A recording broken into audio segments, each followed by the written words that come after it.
Robert. It's really a pleasure to see you here at the Saltire Energy Paul Lawrie Matchplay. You were out on the course this morning for the Pro-Am. How's it playing? Very cold. I played 11 holes yesterday in the practice round, and it was a great experience. Just enough wind and not too cold. And today it was brutal. Really? It was really windy. I think it's northeasterly wind, something like that. Which is it was one of the greens was almost unplayable because the wind came down the direction of the green. So, but if they know about it, they can put the pin in a different position. But it was definitely a tough test today.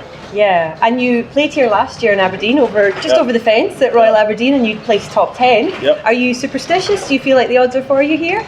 Nah, I'm not particularly superstitious. It's a different event as well. That was a stroke play event. And now it's a match play. It's a completely different kind of fish, but looking forward to it. Good. How do you find match play? Is it a different mental game?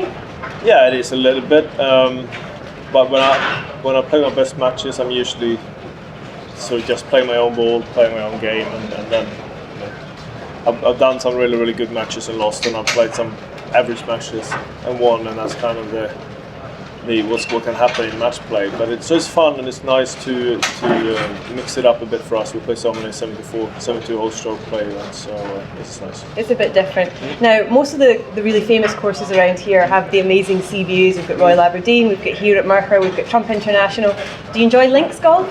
It's nice to play links golf. I wouldn't like to play it every week, but it's nice as again, it's a bit of a breakup. We play it about 4 or 5 times a year now. We play it in Ireland, we play it obviously in Dunhill, and sometimes the Scottish Open and here. So it's nice. It's a nice blend, nice mix to it. So especially playing courses, the older courses, and not so where they're not all super long and stuff. This is quite fun. This is a good course to play. It's very kind of old style, a bit quirky. You really need to think about how you play a ball and which tee shots and how far you're going to play it off the tee, depending on the pin positions and wind. Mm-hmm. You mentioned the Dunhill. You obviously won that a couple of years back. A lot of visitors like to base themselves in Aberdeen because they can play at the Trump International in the north and then go down to St Andrews in the south. Winning at St Andrews must be special, right? Was that a particular triumph for you? Yeah, it is. I mean, to win it at home and golf. It was a fantastic feeling coming up that 17th, doing well in the event, and then we had a play of 3 of us. So I wanted to make a birdie down the first, but I mean to receive a trophy on those steps there, just in front of the clubhouse, was pretty special. That must be fantastic. Now, when we first met in 2008, you just placed 8th at the Augusta Masters. You went on to place top 20 in all 4 majors, which was an incredible achievement. And then, of course, you won the Order of Merit. Was there anything that particularly stands out in that amazing year? Probably the run at the end. I won Mercedes German Masters. Played good in the Ryder Cup, even though we lost, and then won Dunhill, and then I was 3rd, I think, in Portugal. So it was a great run through September. So that was great. That was a good month for you. Yeah. And then after that amazing year, of course, you had your eye injury, and that knocked you out effectively for the whole of 2009. How on earth did you cope with that? Yeah, well, I lost 4 months of the season, and yeah, I mean, it's not much to do. It's one of those things that can happen, and yeah.